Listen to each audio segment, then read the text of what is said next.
You know how when you send a thought out into the universe or an intention of something you want to manifest and it's beautiful and you're like, yeah, I really know what I want. And then it hits Earth and it comes back to you and you're like, ugh. Most of being a witch is learning how to make lemonade out of lemons. This is a glass half empty, half full kind of class. You are either going to get it or you're not. Believe me, I've known my fair share of lemons. There's a hidden punchline there. So I've hit an all-time rock bottom low. Maybe that was just Malkuth. We'll see. Hopefully. My life is bizarre. My relationship is in shambles. Simon and I are now doing a 1-month silent retreat between the two of us. At home, 1 month of silence, just so he doesn't waste my breath. I have 12 hours of class material to condense into one 8-hour workday every day, and I am hinging everything, including my sanity, on the idea that I am already rooted and know what I am doing. So that the 6 months it took me to build Malkuth, I can now condense into 1 month for yesod and every class moving forward. So I have an 18 budgeted days to get 5 scripted videos done, including the comedy program, and then an extra 10 days to get a remaining 14 videos done filled with magic and initiations. Yeah, those kids videos are for you guys too. All on top of the artwork, pearls, clients, and classes I have to take. So I get angry if Simon even breathes on me right now. I have finally resorted to yelling at him that I would be gone all day long. The problem is that right now there's nowhere to go to except for my beautiful Peter Pan Park, which should be seen as a blessing, but that will lead us to our first story. So I was leaving the house and I whip out my overly dated iPhone, which has now been reduced to an iPod. And I'm scrolling through the music, trying to find my forbidden friendship song from the How to Train Your Dragon soundtrack. Because every time I listen to it, I think of Lucifer, and it makes me really happy. Lucy's teaching me how to manifest dragons out of thin air, so this is going to get real fun. Every time I think of Lucifer, I get happy. And here is why.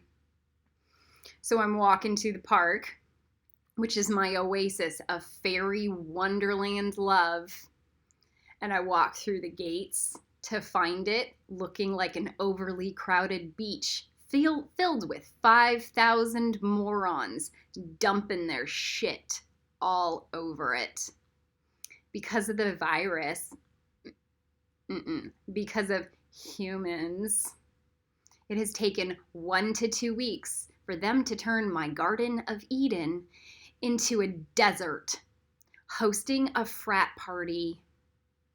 1 to 2 weeks for them to stomp the sparkling green grass brown, dead into dirt. There is litter everywhere, and the trees are ripped to shreds.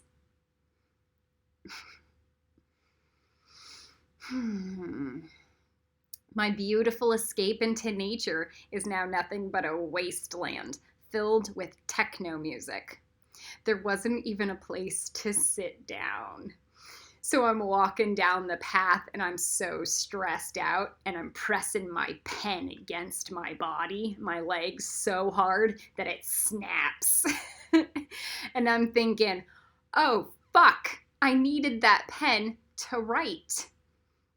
And then I remember a couple days later, or a couple days earlier, I found a secret little space in the park, like this little oasis of no humans entering it.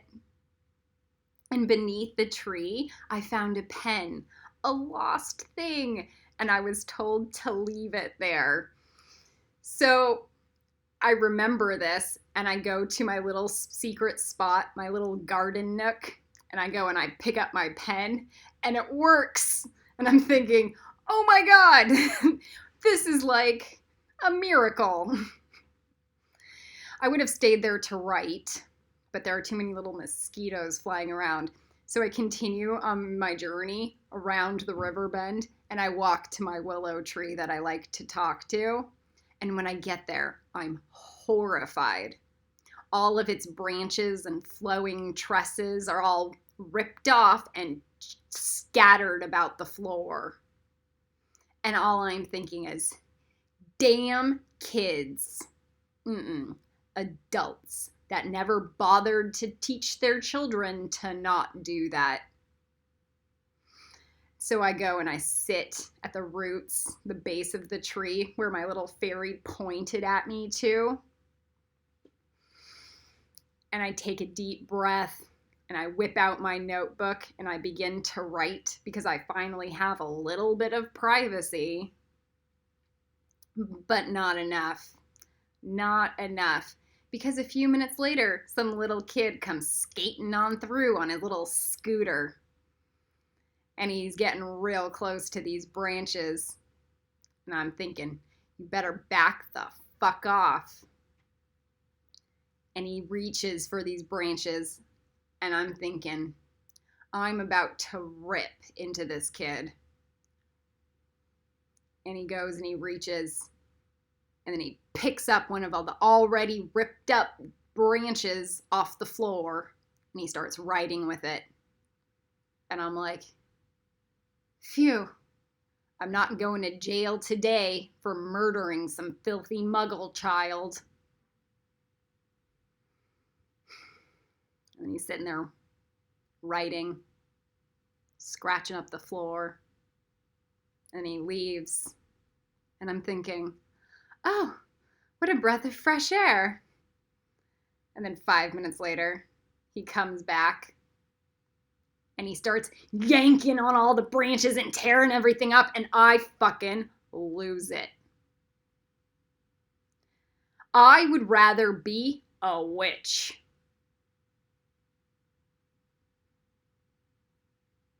I don't think you guys get it. I have lost all care and concern for what I look like. That vanity shell exterior is gone. So I sit beneath my weeping willow and I weep and I pray to God to grant me the strength and power to defend my fucking trees so that I can be a real steward of Earth. Actually stand my ground, regardless of what any of you guys says, thinks, or does.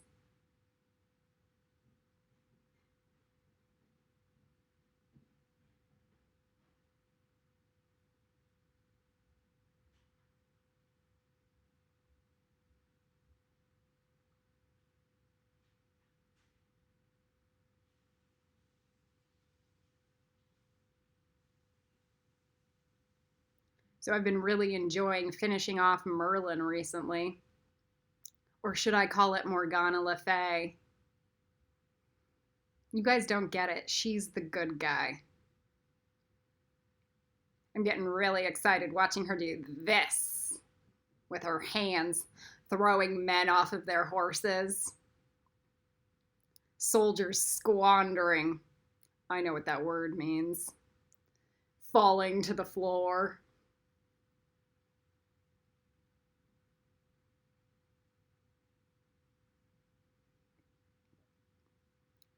I keep telling you all I would rather be a Slytherin witch than a Gryffindor muggle.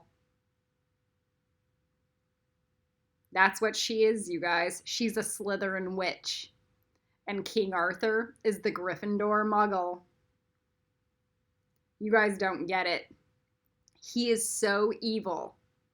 Mommy goddess, divine goddess, has to put a judgment against him and manifest it as a coin because of his crimes and complete insubordinance to divine and natural law. Merlin is not the good guy. Merlin is the enabler of King Arthur's vapid narcissism, floundering between his identity as King Arthur's pet or mommy goddesses. None of you get that joke. Morgana is not the bad guy. Morgana is the vessel doing mommy goddess's bidding, her dirty work.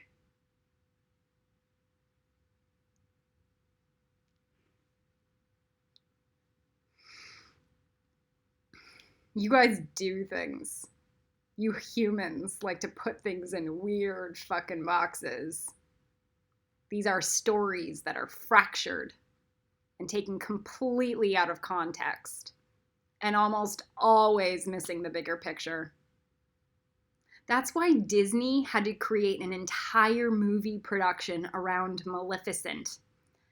And then Moana at the end, Te Kā and Te Fiti, same fucking witch, Kali.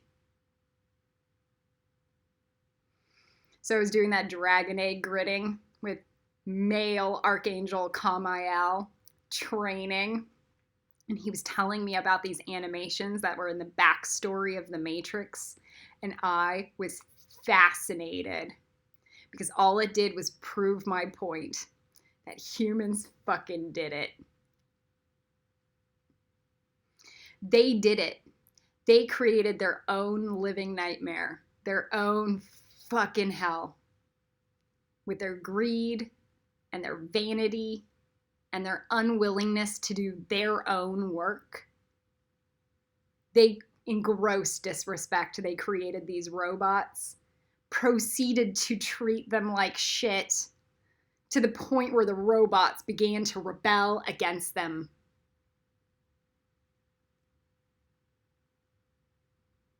This is why Voldemort calls muggles filthy muggles. Because they are.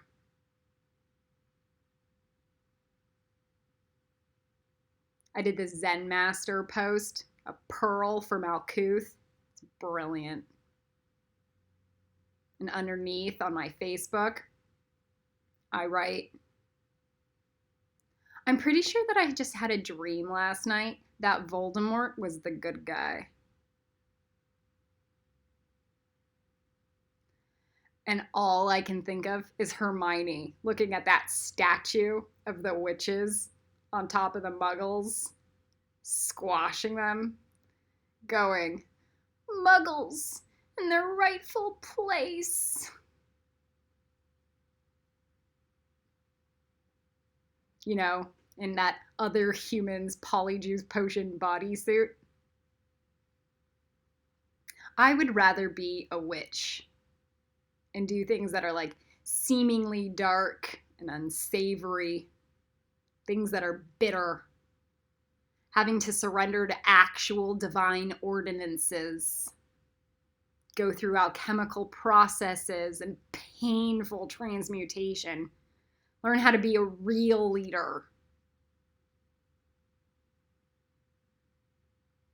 You muggles. You like to stay in your little comfort zone boxes of positivity that ends up destroying a planet. You're cheating on your wives, your parties. You're gossiping about your friends, your lies. That's not positivity, you guys. That's an overabundance of yang energy. of Wang energy. This is why yesod is 9. It goes 9, 9, 9, 9, 9, 9, 9, 9, 9, 9. Nope, nope, nope, nope, nope, nope, nope, nope, nope, no to you, no to that, nope, nope. And then I can create something new.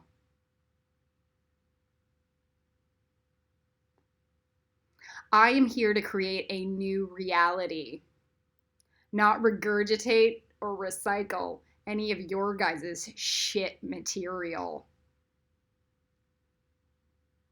And to do that, I have to go, nah! None of this is acceptable. None of it. Death to everything. Reject everything. And then I can create something new.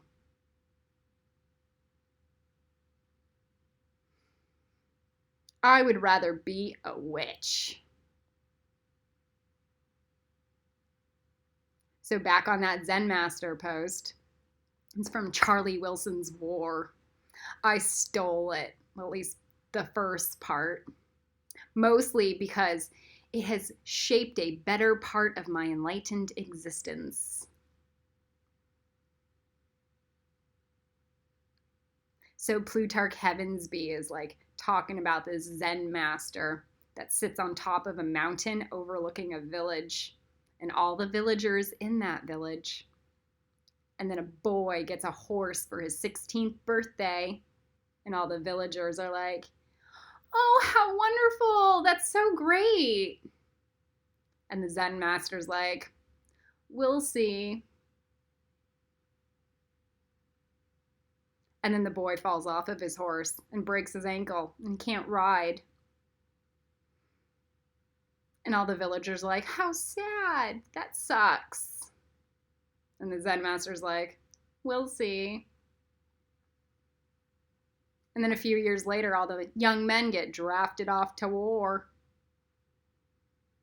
Except for the boy man with his mangled leg. And all the villagers are like, how fortunate. And the Zen master's like, we'll see.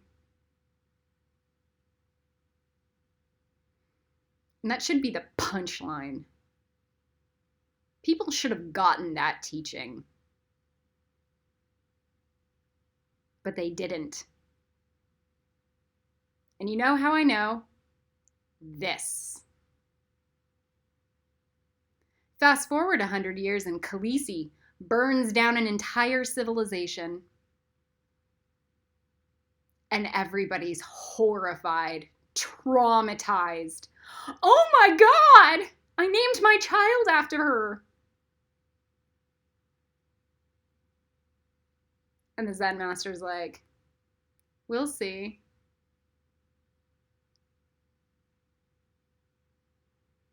And then Jon Snow stabs her in the gut. And everybody's like, phew. Thank God. And the Zen master's like, we'll see. Where's Drogon? And where's her body? Morons. Because there are many endings to that story. Let me teach you something about the astral planes, you guys. Because if the magical dragon doesn't bring her back to life, like Morgana Le Fay, she'll just reincarnate into a Targaryen bloodline again and come back with a vengeance. And 500 dragons. Khaleesi's not the bad guy, you guys. She's the vessel, doing mommy goddess's bidding. But keep on littering all over my planet.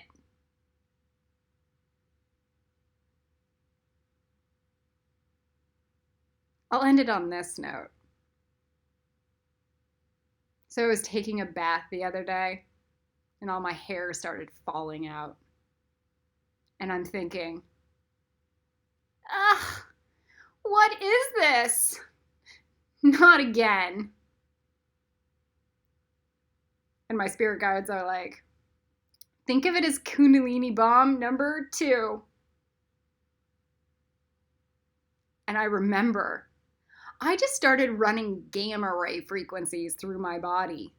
Nuclear radiation pulsating through. Just a month ago. So of course I'm just going to lose all my hair again. And all I can think to myself is this. Well, I would rather be a witch than ever care about what any of you guys think I look like. Collie Wren, out.